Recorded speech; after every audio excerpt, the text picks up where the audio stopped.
Today we see a day in the life of a revolutionary woman of 1776. I'm your trainer, Lori Coffey, from Daughters of the American Revolution and the Pinellas Genealogy Society. I'm thrilled to be sharing this little-known history of our new nation. Today, women have so many choices, we take it for granted. We choose our education, our careers, our location, even when and how many children we'll have. 7 generations ago, most of those decisions were made for us by fathers, husbands, or God. Mothers then knew that if their baby girl survived infancy and childhood, she had a great chance of growing up to become a mother of her own. If she survived childbirth, she had a great chance of seeing her grandchildren grow up. The typical revolutionary woman's goal was to marry successfully, then survive childbirth multiple times.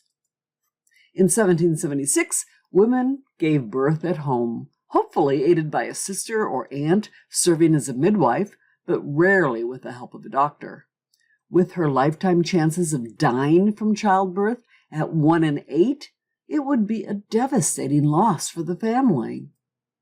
Like when Martha Wayles married Thomas Jefferson in 1772. Within 10 years, she had 6 children, but only 2 lived to grow up. Patsy and Polly. The pregnancies took their toll on the sickly Martha, so much so that Thomas limited his politics to being Virginia governor instead of ambassador to stay with her. After the British forced Martha and her tiny newest daughter and family to flee from the capital, the baby died, and Martha mourned. Then the family barely escaped an enemy raid on Monticello. After another daughter and another death, Martha never regained her strength. Before the British signed the Treaty of Paris, even with tender devotion from her husband, Martha Jefferson died. Even if she survived 1 baby or 10, as you can imagine, our revolutionary woman did a lot more than give birth, starting with her education. Whether the mother was living or not, fathers, like Thomas, were in charge of any formal education for their daughters. Like Patsy and Polly's regimen. Start the day practicing music for 2 hours, 4 hours dancing one day and drawing the next. Reading French for an hour, practicing music again for an hour. Reading and writing English until bedtime. Of course, only 1%ers could afford formal education. A typical revolutionary woman might learn to read, but not to write. After all, her day starts and ends with chores, learning her duties for mothers and other live-in relatives like grandfather, plus asking a neighbor who was successful at raising children for advice and help in the job, because our revolutionary woman was responsible for and judged by how her children acted. Not so different from today. Her day starts before anyone else at early 30 with that hungry baby alarm clock. Her bedroom is either elegant if she's well-heeled, or rustic if she's a farmer's wife. Either way, it's cold in the winter and hot and stuffy in the summer, with the windows securely closed. After all, night air can cause malaria. In theory, anyway. In winter, she may wrap a quilt around her as she goes to stoke the fire by adding wood before she comes back to get dressed. The fire is a dangerous place with lots of strange and expensive tools. What's this? Here's a hint. It's not popcorn. It's a Dutch oven for baking. Those are coals on top. How about these? Pots at different temperatures for different foods and meals. What's this? Suki put the kettle on. We'll all have tea. What's for breakfast, Suki? Nothing until she gets dressed. If she is lucky, someone might have taught her how to mend and even how to create clothes for her and her family. What does she wear? Start with something only her husband will see. The shift, or chemise, for wearing every day and night, so alluring. Followed by stockings and heavy shoes, and corset, a very time-consuming contraption. If she's wealthy, the panier or a cage of hoops will draw attention to her tiny waist. Panier is French for what, do you know? Bread basket. A woman who needs more movement, like this farmer's daughter, might use an overskirt puffed at the sides, creating a similar effect. Or they might use a bum roll of pillows filled with horsehair, tied at the waist. Next, she adds a bodice top with 3/4 length sleeve, with or without lace, and with or without an external corset. Not both. Over corsets were on their way out. Of course, under corsets wouldn't go out of fashion until, well, ever, because you can still buy them today. Add a skirt, embellish as you can afford, with or without a cover, and with or without an apron, with or without a rip. She is clearly a maid or a farmer's daughter. Her mandatory headwear is called what? The mob cap, to cover her hair that's never been touched by shampoo, but may have been touched by the pox. Start them young to keep them warm. Add a sunbonnet for outdoor wear. Her husband does not want the sun to ruin her skin, and likely she doesn't. She finally adds a triangle scarf for modesty and warmth. It can be tucked inside the bodice, or long and worn as a shawl. Now that she's dressed, what does she do? Break up the ice in the washing pail. Probably not in the summer. Washing was generally reserved for clothing, especially undergarments. She might wash her hands, feet, and other bits daily, and bathe weekly or so, depending on how much privacy she has. Depending on how much money she has, she can treat her face to extras. She might splash dry skin with cream or oatmeal water, and oily skin with alum or witch hazel, which my teenage granddaughter still uses today. The richest woman in Virginia still had to ask permission to pluck her eyebrows. Unfortunately for Martha, George said no. Our Revolutionary woman wore little to no makeup, although it was common in France and Italy for both men and women. Europeans visiting here would comment on how plain our women looked without makeup, because they don't look like a clown. But we did wash. After all, washing is a constant, especially with small children in the house. Washing dishes and dirty diapers, called clouts. Most children might only have 1 or 2 sets of clothes, mostly hand-me-downs, to mend with the wash, like these well-patched knee breeches. After dressing and her toilette routine, our Revolutionary woman will prepare breakfast, maybe leftover mincemeat pie from the larder if they're lucky, or more likely, day-old journey cake or Johnny cake, today called what? Cornbread, with beer and pottage for breakfast. What is pottage?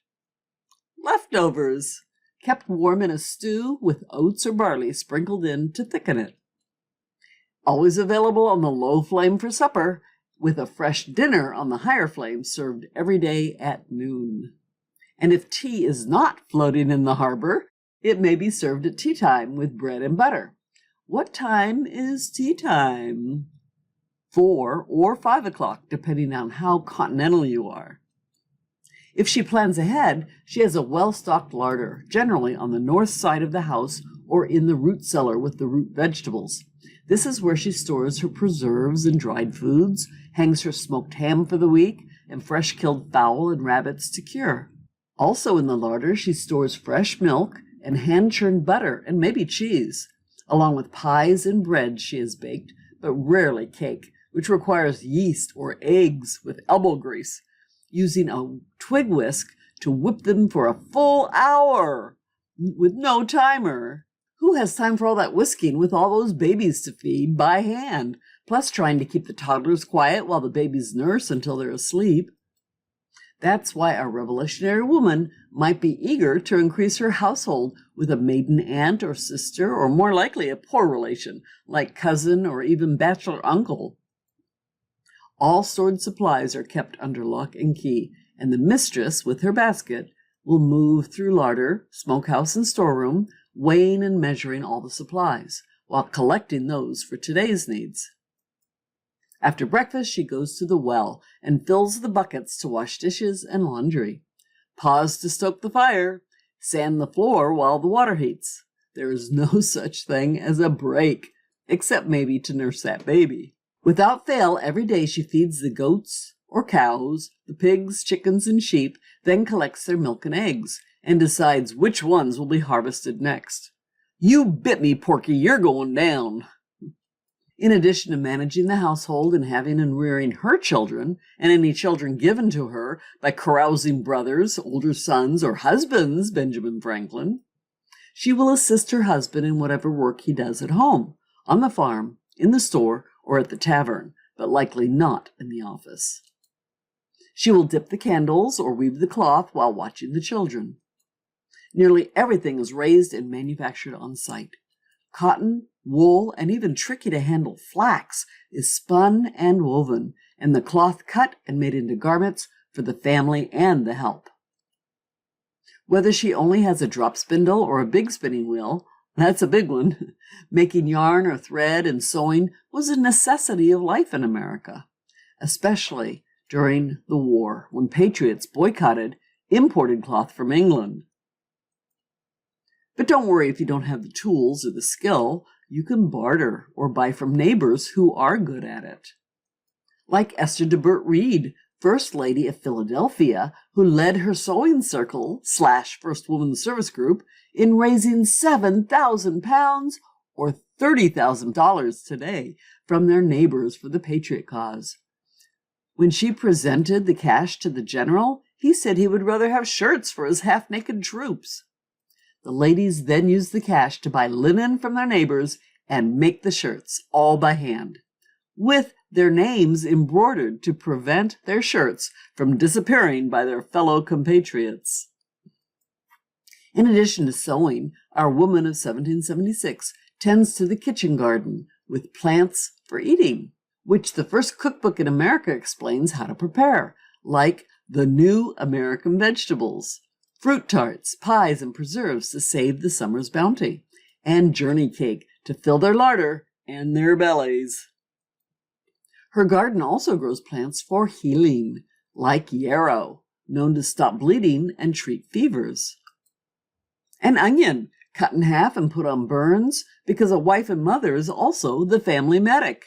Until the early 20th century, healthcare mostly took place in the home and was left to women, mostly family, but also friends or neighbors with knowledge of healing practices, such as giving spiced bitters to help with digestive problems. It's still used today, like in a Manhattan, the grandfather of cocktails. Or wormwood, dried in the smokehouse, then made into a tea to kill intestinal parasites. Or nettles vinegar to provide vim and vigor, adding vitality and vitamins with every spoonful. Even as a child, I loved sassafras tea, once used to thin the blood after a heavy winter diet. Today, it is banned as toxic, like many old favorites. So look for the latest recipes if you want to try some of these. Our Revolutionary woman was also dedicated to church, prayer, and charity. Like Eliza Hamilton, wife of Alexander, an active member of Trinity Church working to protect orphans in New York City. And Molly Washington, mother of George in Virginia. As an avid gardener, Molly spent time in prayer on this rock in her garden, where she was once found the Marquis de Lafayette, who had come from Mount Vernon to pay his respects to the mother of his commander and father figure.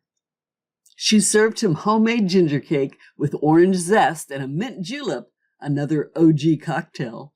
Of course, she was from the South, so she had hep. Unless they have hep, the women were in charge of all the household chores until their children were old enough to learn and eventually take over. "George, get in here and make some cake," said no one ever. And when her husband or son goes to war, the Revolutionary woman must be prepared to defend hearth and home when left behind.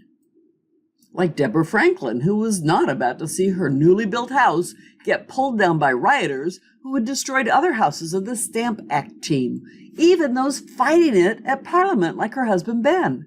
She bravely defends hers. When her neighbors see her resolve, they come to back her up.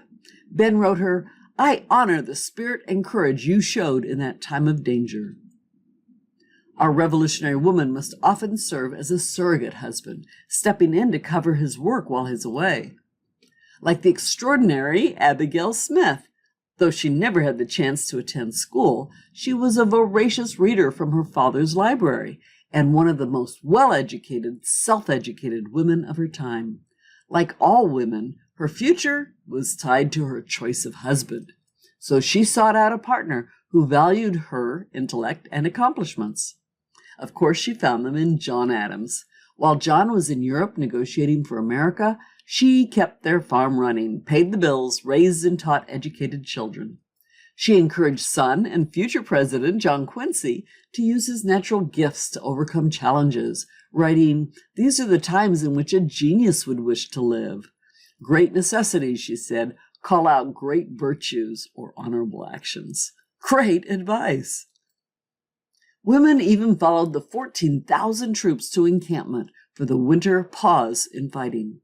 By 77, 400 women and their countless children worked at the freezing camp in exchange for meals. Most were filthy and on the brink of starvation. These hungry and homeless wives, runaway servants, and widows had lost all due to the war. Following the camp was their best chance for survival, and they knew remedies and how to take care of others. Collectively, they were known as camp followers, supporting the army by providing useful services like cooking, sewing, and running messages, but especially washing the men and their clothing as requested by General Washington. At the 8 encampments, even 1%er Martha with her bushy eyebrows spent the winter with her husband, like here in Valley Forge, who insisted that she and her kids get the new pox vaccination before she ever came. As did Lucy Knox, the plump young wife of Artillery Commander Henry Knox, who joined them, as did Katie Green, the stunning wife of Quartermaster Nathaniel Green. They also danced with General Washington and comforted their husbands. Sadly, many of the foot soldiers also needed comforting. In addition to war wounds, they were now dying of typhoid, tetanus, and dysentery. The general began recruiting the washerwomen to serve as nurses, a dangerous job. Because of the critical need, Congress authorized them to be paid $8 a month, more than what the privates earned. These midwives and family medics were the first professional nurses in America, starting with the herbal remedies they knew, like cooking together yarrow, beeswax, and tree sap to make a medicinal ointment. You didn't have to be a nurse or a Molly Pitcher to help in the war effort. At home, the women left behind struggled to deal with inflated prices and running the family and the farm or business alone. Often they faced looting British soldiers like Martha Jefferson, or the loss of their home like camp followers, plus the fear that their husband couldn't return or would return maimed. But some women worked to support the Patriot effort, for example, by serving as spies, like the Irish Quaker pacifist Lydia Barrington Dara. When British officers began using a large room upstairs in her family home for evening military meetings, Lydia was quick to capitalize on the opportunity. While pretending to retire for the night, she would listen at the wall, taking notes on their battle plans. Her husband, William, would translate her work into coded shorthand on little slips of paper. She would then fold each slip to fit a button mold, cover the buttons with fabric, and sew them on her teenage son John's clothes. John would then visit his older brother, Lieutenant Charles Dara, who would share the information with other rebel leaders. Lydia and her family were willing to risk everything, including their religion, to spy for the cause. Every one of our Patriot ancestors had a woman working in the background to help the cause and to create our next generation. I hope you were inspired to learn more about your own courageous revolutionary woman. Like my 5th great-grandmother, Tamison Cook Ballou, who simply raised 11 healthy children during the war, including James IV, my DAR ancestor. Of course, we now know that tending to all those children and running a household was a difficult and demanding job, while her husband James III fought the enemy in New Hampshire. Seth, their oldest son, also joined the fight as a militiaman, but died trying to save Fort Ticonderoga, not without first marrying Catherine Arnold and starting a line of progeny of his own. That leads to at least one member of the SAR and 21 members of the DAR. All thanks to one revolutionary woman of 1776 who survived childhood and childbirth to simply raise 11 healthy children during the war. And now you know about a day in the life of a revolutionary woman.